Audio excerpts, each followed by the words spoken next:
Thought I'd do a little garden walkabout. There's the lilac bush. That's going to need a big time pruning this year. We got black currant there. Down in here we've got some asparagus that haven't shown yet. Another black currant. Dogwood tree. Another black currant. And this is a pink dogwood tree. Strawberries. Strawberries growing down in the mulch. Way too many, they have to come out. Got a red currant here. And some comfrey coming up on either side. And this is the first pear tree. Now, there are no blossoms that I can see anywhere except right here on this one. No blossoms, unless there's some late ones. And that is an original branch native to this tree, not a graft. I have a graft over there. We see the black tape, and there's no blossoms on that. And there's a gooseberry down in here, not doing well.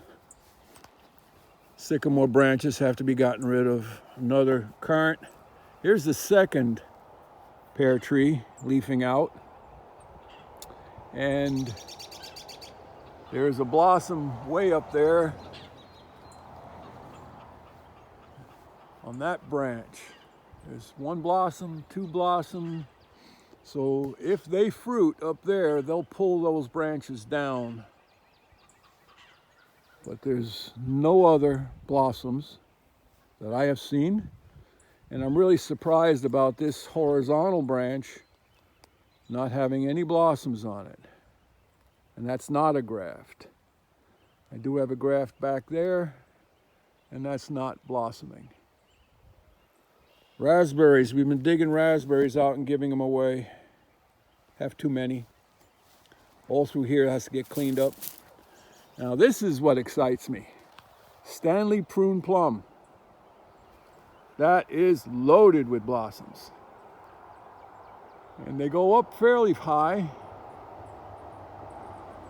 That one branch, they're blooming all the way up. And from what I understand, they have to get pruned after harvest. I don't know. But I see a lot of long branches I can clip back. Some more comfrey, currant, blackberry, and this is a sugar plum. So I'm hoping that pollination will occur between the sugar plum and the Stanley prune plum. I hope they're close enough. They're about 24 feet apart. And we got this monstrous blackberry here, thornless. And those are the canes that didn't bloom last year. Those are the ones I left. And there's some smaller ones coming up here. And then there's the crabapple starting to blossom. I didn't do any pruning on this one.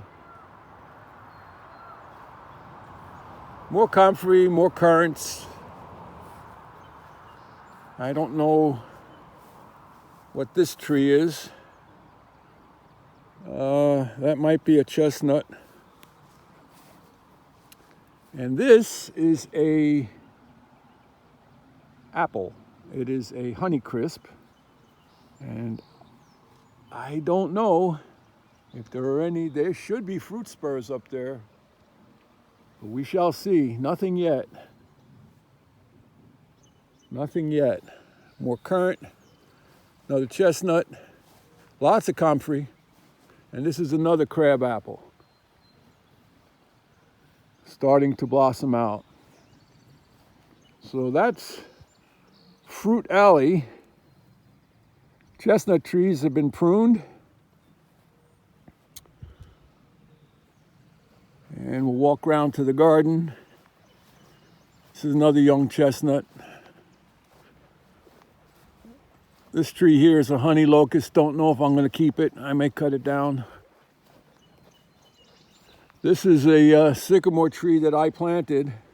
It's now timber tree. It's amazing how fast they grow.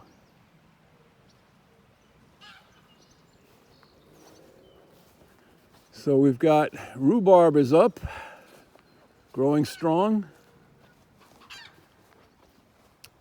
And this is the bottom end of the gardens where the deer come. And we'll see if the deer will touch the rhubarb. Got some comfrey in there too. There's a small rhubarb, maybe it'll take over. It's an elderberry. The deer like to chew on the elderberry. I've got some nice blossoms there. Wow. And it looks like we've had some deer damage in here. Cut that off. Yep, looks like the deer were here. The deer were here. So there's that. They'll be back. They'll eat the rest of it. We won't get anything. Under the straw mulch is a new row of asparagus going through here. This row is currently fallow, as is this row. And then we've got my row of garlic. We've got some baby garlic here from the garlic scapes. This row is currently fallow, as is this one. This here is a row of onions. These are potato onions. They are multiplying onions. And they don't look too bad from what I planted this spring. I didn't winter plant them. They look like they're all doing pretty good. These here are leftover onions from the refrigerator. I'm hoping that those 5 will grow and bloom, and I'll harvest seed off of those. And this is a ash tree which is going to have to go. And I'm going to see if I can't air layer this one piece and get another tree to plant somewhere else. In this row, there is a whole bunch of things that were in little pots last year. I think this is an apple tree. These might be apple or pear trees that I started from seed. Yeah, these are all apple. And then there's some strawberries. But this whole row has got lots of little seedlings in it. We'll see what makes it.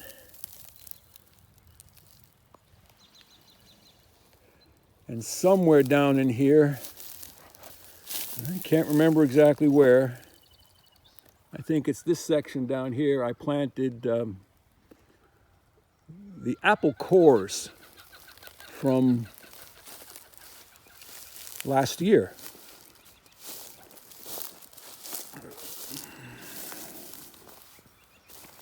Here we've got another row of garlic.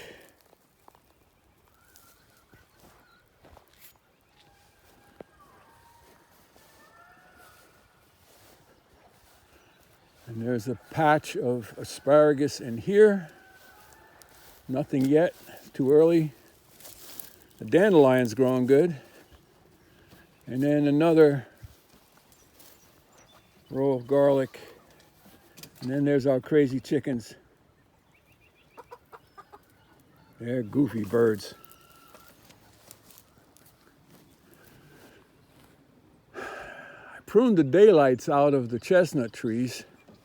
You can see by these branches on the ground. I don't want them getting too big.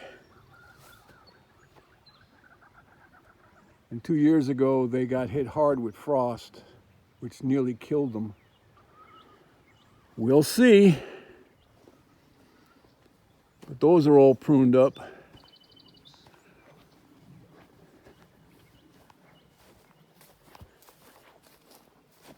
This is the new garden,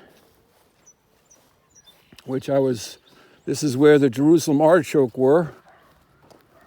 I thought I got rid of all of them. We shall see, but it surprises me that I've got garlic popping up where I didn't plant garlic last year. But I did throw in the year before the bulbils from garlic scapes, and so I guess maybe they just decided to germinate over winter. Even down here. So these rows are already laid out. We've got 1, 2, 3, 4, 5, 6, 7 rows that should be suitable for planting this year. But this section down here, I'm not sure. I may cover this with black plastic.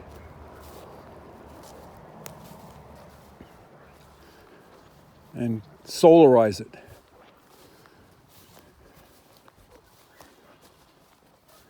Chicken manure.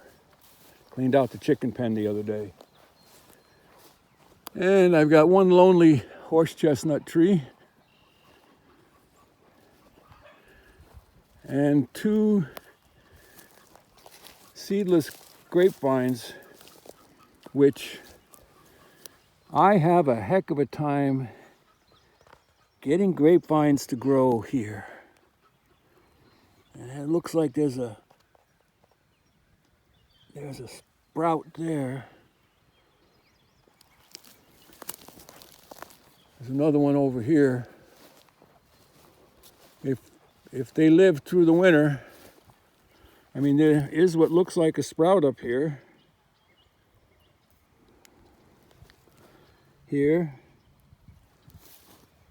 I may try air layering these as well and make more.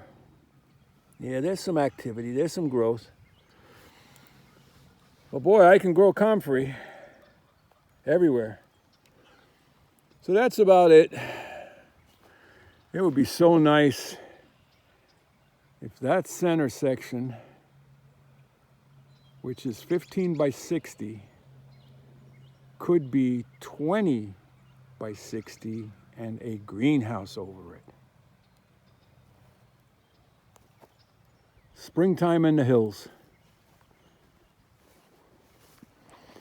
Over the years, we have planted tulips, daffodils, hyacinths on this slope here.